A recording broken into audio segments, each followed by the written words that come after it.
All right, because we're going to talk about some things pertaining to the holidays. Maybe your holidays, maybe not. We'll see.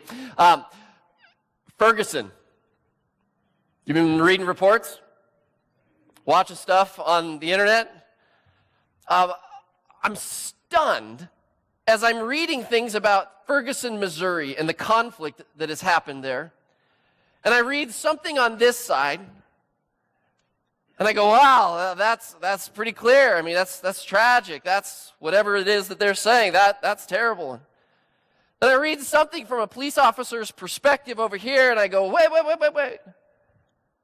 If reality is somewhere here in the middle, the story you just told doesn't really reflect this reality, and the story that you told over here doesn't really resemble this reality over here. And it makes me just wonder, like, are you two writing about the actual same event? Because the facts and the stories that you're telling don't even match up to any close degree. Do you ever listen to talk radio? Even worse, political talk radio?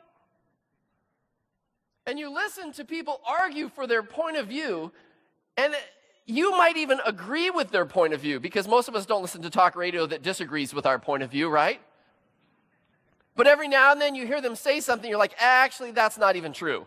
Actually, that's an exaggeration of what it is that you're trying to say. And you actually catch people that you agree with saying things that are exaggerations, or it's just not true what they're saying. It's because we all want to have a kind of a grip on reality that we think is really true, and we want to take our opinions and make them our realities.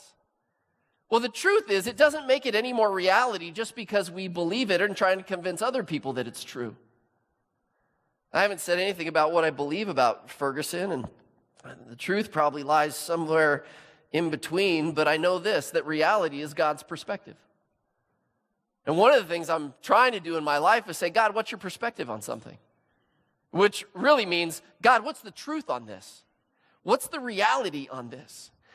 I think we live in a world that is in such desperate need of reality, because we start fabricating what's true based off of what we would love to be true, or our own filters, or our own biases, or our own hurts.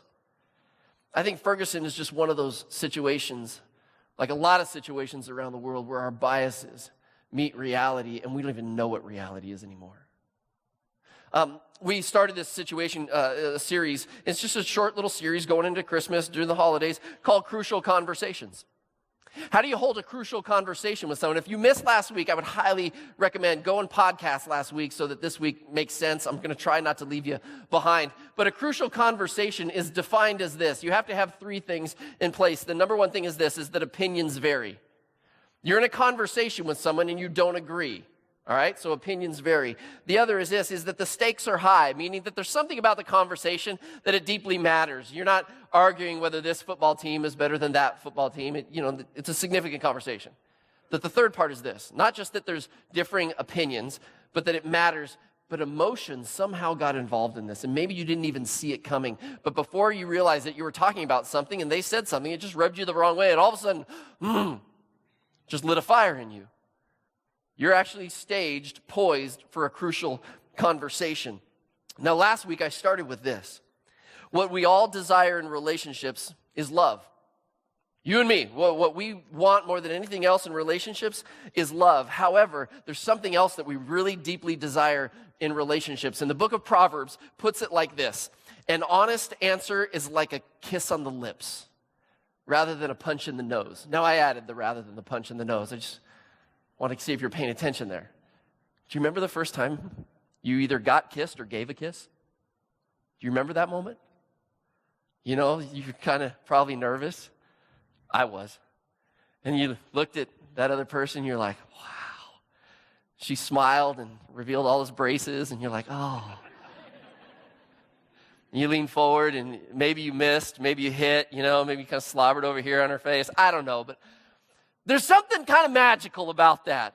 There's something intense and wonderful and refreshing. And the scripture says that an honest answer is like a kiss on the lips. There's something about it that's refreshing and alive, and we hope for that, right? I mean, who doesn't want a kiss? I mean, I guess it all depends on who you're getting kissed by, right?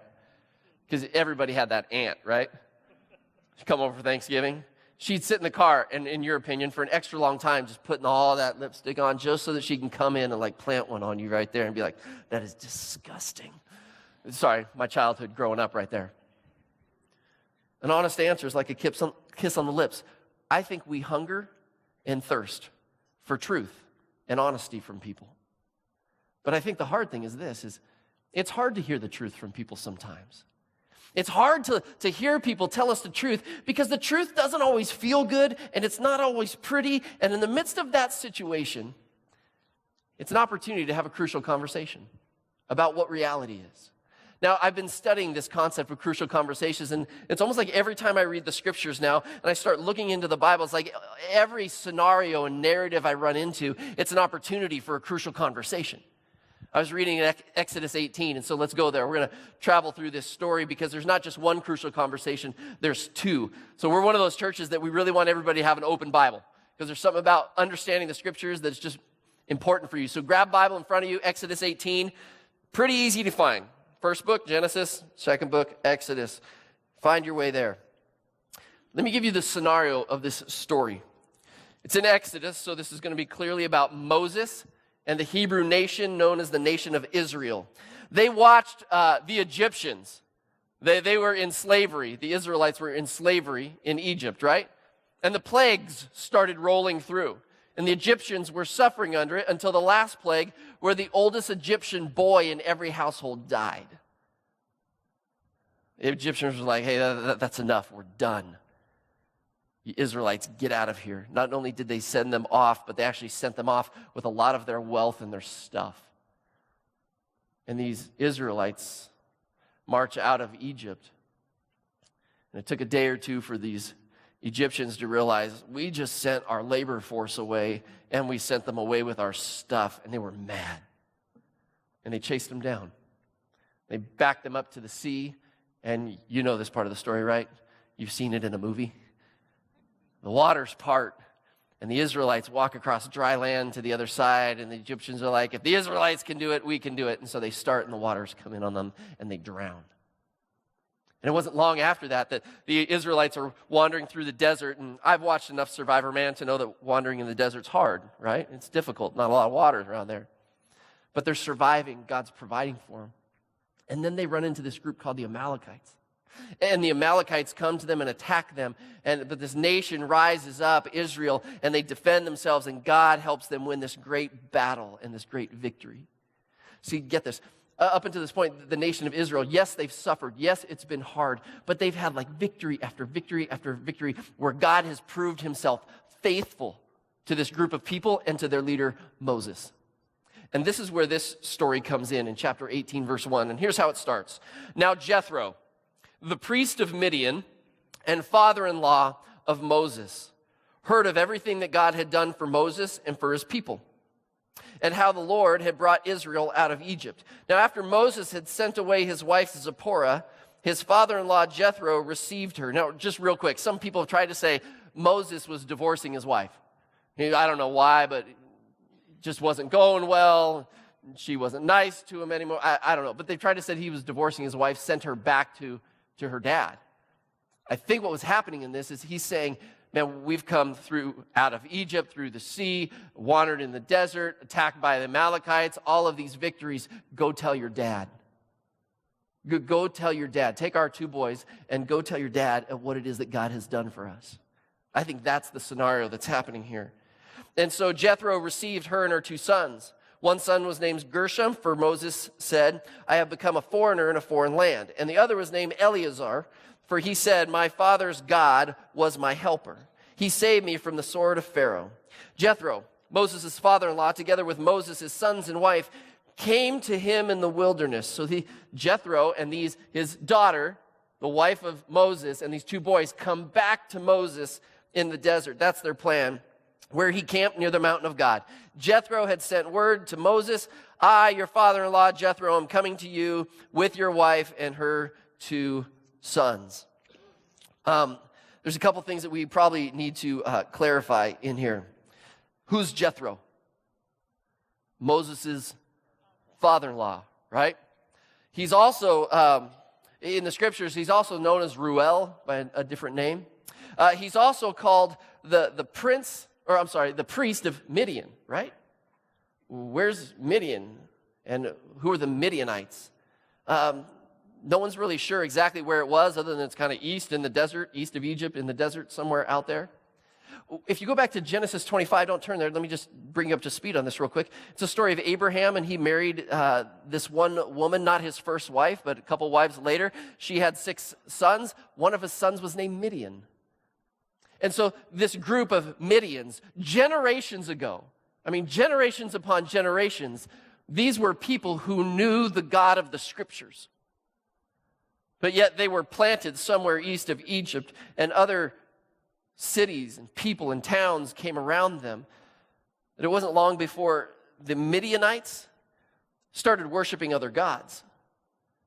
Sun god, moon god, harvest god, water god. Whatever god would help them survive and thrive in the desert, right? Makes sense.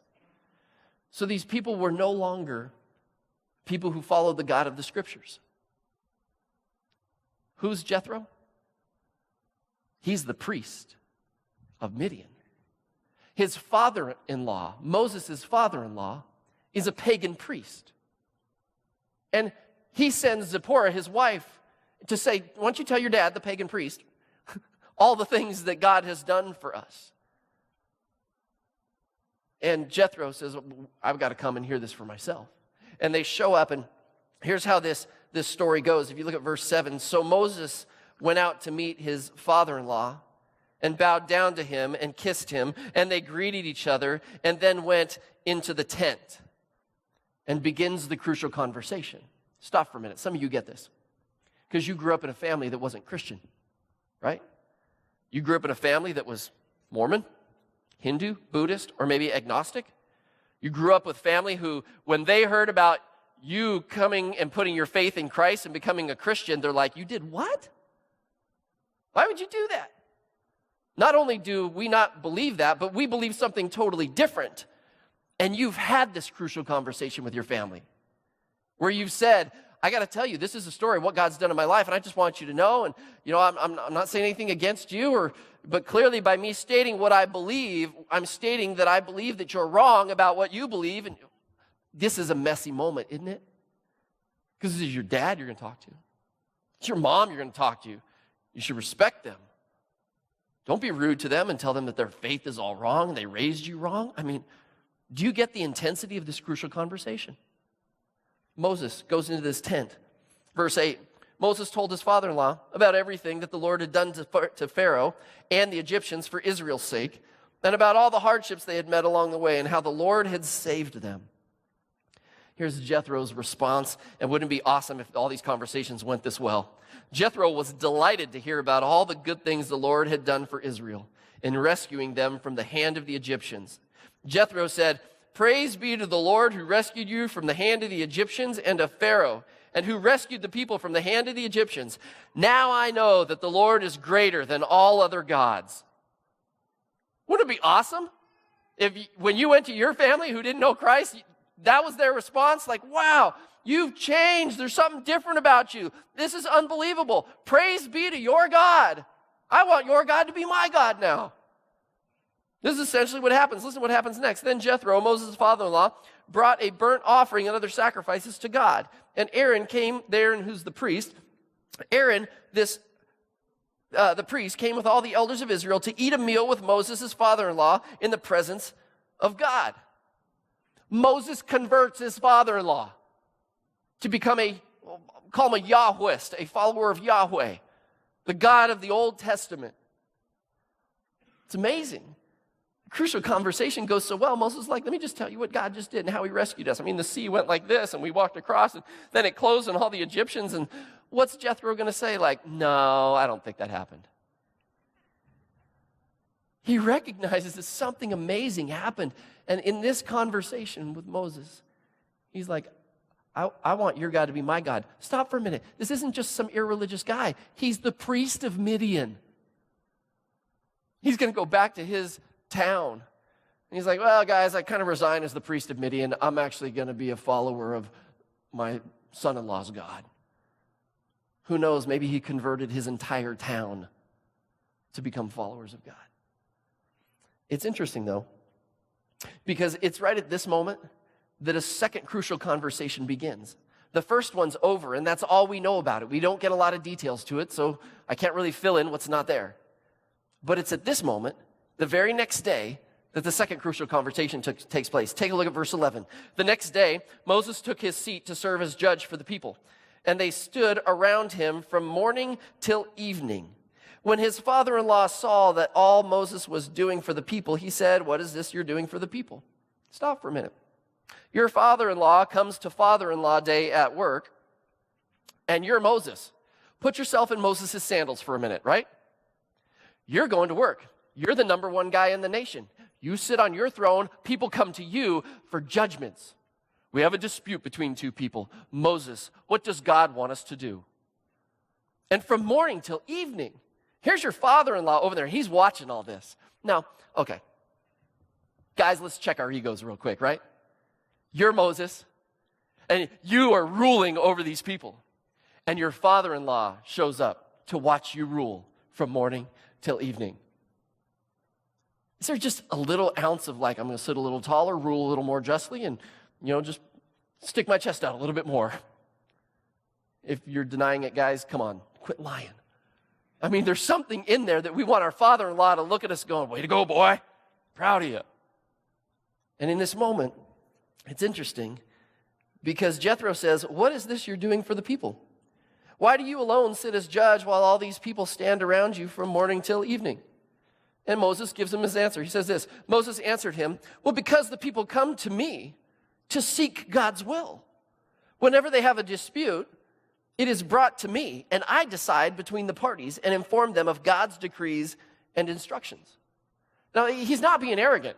This is just the reality. God set Moses up in this position and say, "Hey, when people got issues, they're going to come to you. And you're having conversations with me, Moses, so you're just passing on my decrees to the people." But it's kind of a cool spot. Father-in-law's like, "What are you doing?" Like, "Let me tell you how this works. These guys got issues. And when they got issues, they come to me, and I tell them what God says." Jethro doesn't stop by just asking questions. Verse 17, Moses' father-in-law replied, "What you are doing is not good." We are just stepping on ground for a crucial conversation because they disagree at this point. And do you think having a judge over God's people deeply matters? Probably. And my assumption is this. Moses, at that moment, it's father-in-law day here at work. You watch me all day. Who are you? You just became a follower of God. What makes you think you can tell me that this is not good? Why don't you sit there and be quiet, father-in-law? Because at some point you'll get this and you'll understand. But don't start telling me how to run the nation because I'm God's man. Are you getting this at all? I'm throwing a little bit in this text, but I'm assuming that Moses, maybe he's a little bit like us. And it's interesting because Jethro explains this. He says, verse 18, "You and these people who come to you will only wear yourselves out. The work is too heavy for you." Oh, so he's not actually saying that Moses was doing a bad job. What he's saying is that what you're doing is actually unsustainable.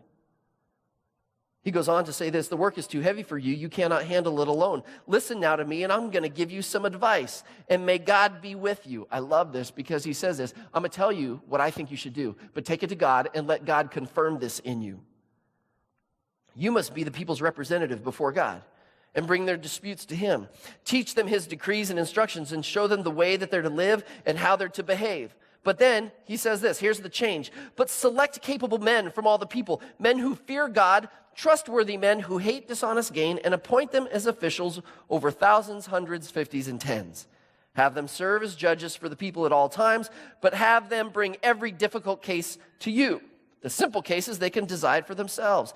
That will make your load lighter because they will share it with you. If you do this, and God so commands, you will be able to stand the strain, and all these people will go home satisfied." I'm just curious if your father-in-law or your mother-in-law showed up and watched you work all day, and at the end told you, what you're doing is not good, how would you respond? That good, huh? I don't think many of us would respond well. But then Jethro explains himself. He's not saying you're doing a terrible job. He's saying, this is unsustainable. You can't do this for long. Moses. Here's Moses' response in verse 24. Moses listened to his father-in-law and did everything he said. It goes on to say about how he listened to him, how he chose these people. And then in verse 27, Moses sent his father-in-law on his way, and Jethro returned to his own country. I don't think he was like, thank you for your advice, I'll follow it, but I think it's time for you to go. No, Moses just listened to him, and he took it in. And so here's what I want you to get. In this one chapter, there's two crucial conversations. One of them, Moses was delivering to his father-in-law. He delivered a crucial conversation. Let me tell you what God did. And his father-in-law responded and received this faith and this belief in the God of the Scriptures. And at the very next day, his father-in-law delivers a crucial conversation to him. Hey, Moses, how you're running this nation, I don't think you can do it for long. Two things happened there for Moses. One, he delivered a crucial conversation, and the second one, he received it. Which one's harder for you? Is it harder for you to deliver one or harder for you to receive one? Someone said yes. That's honesty. Both. I mean, for some of you, delivering one is like, you know what? I would rather hear one. Just pick on me, beat me up, walk on me, whatever you want to do, but don't make me confront you. And others of you, you're like, no, I would rather deliver one. It might be hard and I could do it, but please just don't deliver one. Don't let me receive one. Like, I just don't want you to tell me that I'm not doing a good job. For a lot of us, though, both of them are hard. It's interesting in the Scriptures, though. In the book of Numbers, it gives us the secret sauce for Moses about the kind of man that he was, that he could actually deliver and receive crucial conversations. And in that passage, it says this. It's in Numbers chapter 12, verse 3. Just listen to it real quick. It says, now Moses was a very humble man, more humble than anyone else on the face of the earth. Secret sauce for being able to deliver and receive a crucial conversation? Humility. Being humble. It's that moment where you go, oh, what my father-in-law didn't say was that I was terrible, that I was lazy, that I was wrong. What he was actually saying was for my benefit, and it was true. In Moses' reality, maybe he was sitting there thinking, this is great, I'm in charge, and things are going well, save for the Amalekites. The whole sea situation turned out pretty well. And his father-in-law comes in and says, that's not the best. I think you should do this. Talk to God about it, but I think you should do this. But because of his great humility, he received it and changed it.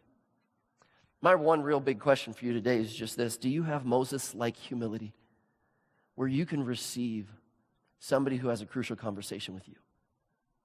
And do you have the kind of humility that you can actually deliver a crucial conversation in a way that you don't sound like a know-it-all or a nag? Super hard to do. I committed to you something last week. My commitment to you is this. I don't want to come up here and inspire your hearts and not give you some skills to take home. And honestly, in this scripture right here, there's a couple of details to this, but they don't leave us with a ton of details about how Moses handled those conversations. What we find out in the scriptures is that there's a character quality of humility that we need to have. So I've been studying this crucial conversations and the research that's been done around it and the book written on it. And so here's what I committed to you to do. I want to help you develop some skills, and myself included, develop our skills so that we can handle these crucial conversations. I went through the top 3 things last week. I just want to talk about principle number 4 this week. Next week, we're going to finish it up. 7 principles, right? Principle number 1 was this. First, you got to start with your own heart. I mean, you got to check your motives if you're going to start a crucial conversation. What is it that you really want? After you figure out what you want, figure out what you don't want. And then ask yourself this. Well, how do I have to behave to get what I want and stay away from what I don't want? By the way, there's an assumption in there. The assumption is that what you really want is noble. If what you want is selfish, and then you ask, how do I behave in order to get what I want? That's called manipulation, right? We're assuming that what we want is relationship. We want to extend love, receive love. We want to give honesty and receive honesty. Those are noble things. Once we do that, principle number 2 is this: learn to look and pay attention to the people around you. If they've entered into a crucial conversation, it probably means this: it might not be safe for them right now. If people are feeling hurt, angry, or threatened, we better pay attention to that. You know what you do? You actually drop the content of the conversation at that point. You don't push your point further, like, no, let me clarify what I said. No. Once you realize that somebody has entered that crucial conversation, and maybe it's you too, that you've entered that kind of strong emotion point, you stop and you do principle number 3. You make it safe. You back up, and there's 2 things. One is mutual purpose, and one is mutual respect. Mutual purpose is this: you know what? I think we're after the same thing. We want to parent our kids in such a way that they're obedient, that they feel loved. We want to parent them in a way where I'm not subverting you and you're not subverting me. Do you hear the mutual goal, the mutual purpose in parenting? Hey, I think we both want to belong to a marriage where we feel like we can be honest with each other, not hurt each other's feelings, but really be sensitive. You're putting yourselves on the same purpose. Hey, in our team at work, we want to be a part of a team that if somebody's kind of violating our values, that we feel free enough to say that. Not saying you're a terrible person, but man, that's not our protocol. That's not how we handle things. That there's a truth and an honesty. That we just put our purpose out there. Hey, we're all trying to achieve the same thing. Not just mutual purpose, but also mutual respect. Do those people know that you actually care about them, not just what they do for you? That's big, isn't it? I mean, moms, isn't that big? Because you want to know that your kids value you not just for what you do for them, but they love you just because of who you are. How many times do I have moms, what am I, a taxi service? Man, my kids don't appreciate me at all. Cook and clean and drive them everywhere. I mean, we could pay somebody to do that. I mean, dads, you ever feel underappreciated? Yep. They're here for the money and dole that out, and nobody really cares. You go to work, well, yeah, as long as I'm delivering good ideas, people are all gung-ho, but the minute that we don't come up with a good idea, thrown under the bus. In this, we have to make it safe for people to have a dialogue. But here's what I want to talk about today. I think there's some people who get stuck. They get stuck in their marriages. They get stuck parenting kids. They get stuck with coworkers. And I don't mean stuck like, oh, I have to stay here. I mean, you're trying to be productive. You're trying to develop a relationship. And you get stuck in the same conversation over and over again. So here's what I want to talk about. Principle number 4, master my stories. Let's start this way. Let's do an exercise. I need you to write something down. I need you to write down the name of a person that you had a crucial conversation with. I'm going to have you write something else in a minute, but I just need you to commit to this. And if they're sitting next to you, just kind of turn away and do this. All right? But just write their name down. You had a discussion and you disagreed on something. Opinions varied, right? And somehow strong emotions got involved in it, and it was about something that mattered. Crucial conversation. Do you have their name written down? Okay. You ready? Now here's what I want you to do. I want you to write this. He is, and just write what he's like. Or write she is and write what she is like. I mean, in that crucial conversation, she is wonderful to talk to, or she is unreasonable. She doesn't listen. Go ahead, just write down. What would you say about that person? He is or she is. And when you start thinking about it, I can tell some of y'all need some help. You're like, I'm not sure what to write. Let me give you some ideas. She just doesn't get it. You ever made that comment about someone? How about they just need to listen more? They just make a bigger deal about it. They just need to stop being so emotional about it. They always, or they never, that's a given, right? I mean, we make the allness statements. They're just belittling. They're controlling. They think they know it all. They don't pay attention. I just don't trust them. Maybe it's at work. It's like, well, I think they just really want my job, or they want credit for the work that I do. Do you have something written down? Because I think that this deeply matters, because this is the story that you're telling yourself about who they are. And here's why this matters. Because how we respond and how we have crucial conversations, it happens because of 4 steps, but we sometimes think that there's only 3. Remember, I brought this to you during the Grace series, and I'm going to revisit this again because we're going to talk about how to fix this. When we see and hear something, we take in the observation of it. Someone says something to us. Hey, do you have that report ready yet? We say to our kids, hey, is your room clean? Hey, is dinner ready yet? And all those concepts, whatever's being said, we see them and we hear them. We see the body language associated. We take in the information, right? And we jump to this place over here where we feel something. What do you mean, is dinner ready yet? No, it's not ready. I just got home. Don't you know how hard I work? I feel undervalued. And it's because they said that to me. We jump from 1 to 3. And then, since I feel this, I have a chance to respond. And I'm going to be gracious and say, no, it's not ready yet, but pretty soon. Or I'm going to respond and say, shut up. Come on. We all row the same boat, don't we? There's moments where we just blow and we pop and we just say things that are just dumb and foolish. And if we had a video of us, we'd be really embarrassed, right? We missed something in here. You see, when we see and hear this information, we skip the step of we've told ourselves a story about our spouse. We've told ourselves a story about our kids. Our kids are, lazy? Our kids care about video games and that's it?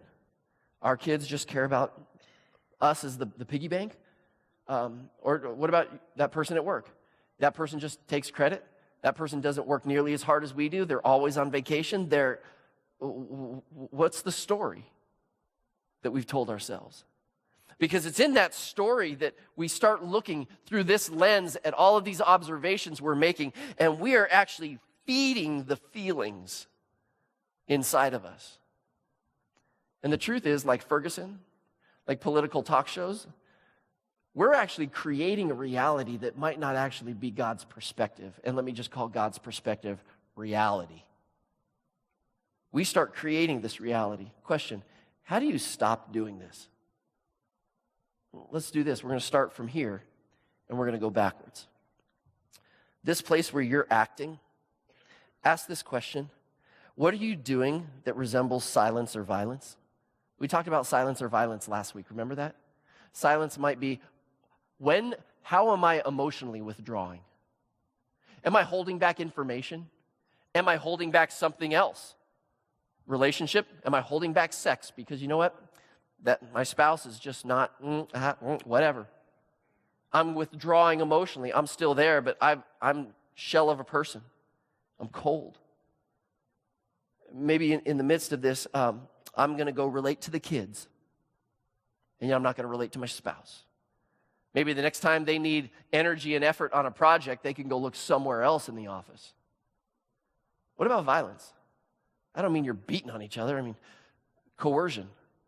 You are trying to coerce this person into believing what it is that you believe. Or maybe it's not that. Maybe it's just pure nagging. They're going to see my perspective, whether it, takes me the rest of my life. Really? That doesn't sound like a lot of fun for either one of us. Silence or violence? What's it look like here?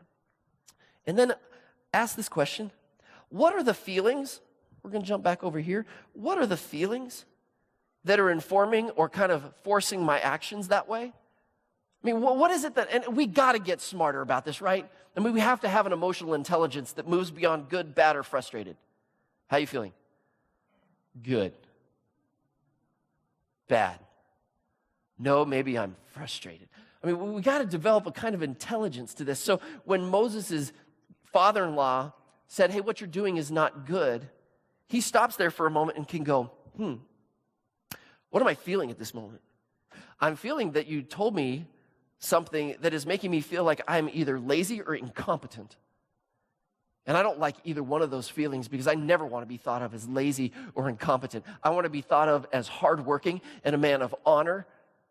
And so all of those emotions are going on inside me at that moment. Well, if you understand those emotions, then it comes to this. What story have you been telling yourself that is fueling these emotions? Because when we tell a story about our spouse that's negative, You didn't marry them because they're crazy, right? If you did, then it's your problem, honestly. We didn't marry somebody because they never get it or they always do this bad thing. We married someone because we love them and we love those qualities about them. But we recently started retelling a story and a narrative, and we've been looking for all kinds of information to support that. Are you with me okay still? My question then becomes is, how do we retell this story in such a way that we stop throwing them under the bus? And I'll tell you what some of the stories are, and these are infamous ones. It typically goes like this. I'm the victim, you're the villain, and I had no choice in how I responded. I had no choice down here at number 4 about how it is I reacted, because I'm innocent, I'm the good person, and yet you're the villain, you did this. I'm really good in my story. Are you really good in your story? Most of the time when I tell a story about myself, I'm really a pretty good person. By the way, let me just do a group check here. I'm really hoping you're like me in this, because if you're not, I'm just weird then, and I'm really hoping I'm not weird. When I have a crucial conversation or an argument, particularly if it's with somebody new and it's gotten pretty intense, once you kind of walk away from that, do you role play that in your mind for the next week or two? Where you're like, oh, if they came back to me and said this, I would say this. Or if I only would have thought this through and they said that, I should have said this. And now I'm playing. Not only that, but here's where I get really crazy. In that moment, I project and look forward and go, I think our next conversation is going to look like this. I don't think this out loud. It's just one of these things that I start thinking about. Oh, they're going to say this. Now I've created a whole new argument that's actually not ever occurred, just in my mind. Am I weird, or you guys do this too? Yeah, I'm weird? Is that what you're... Then let's pray and go home. I think people do this more than just me. But we create this story. So here's what we have to do. Let's go back to the very first thing. What actually happened here? And how can we pull the truth of what actually happened away from the story? Because for Moses, what he would have to say is, my dad just told me that, or my father-in-law just told me that what I was doing wasn't good. Why? Because it's unsustainable.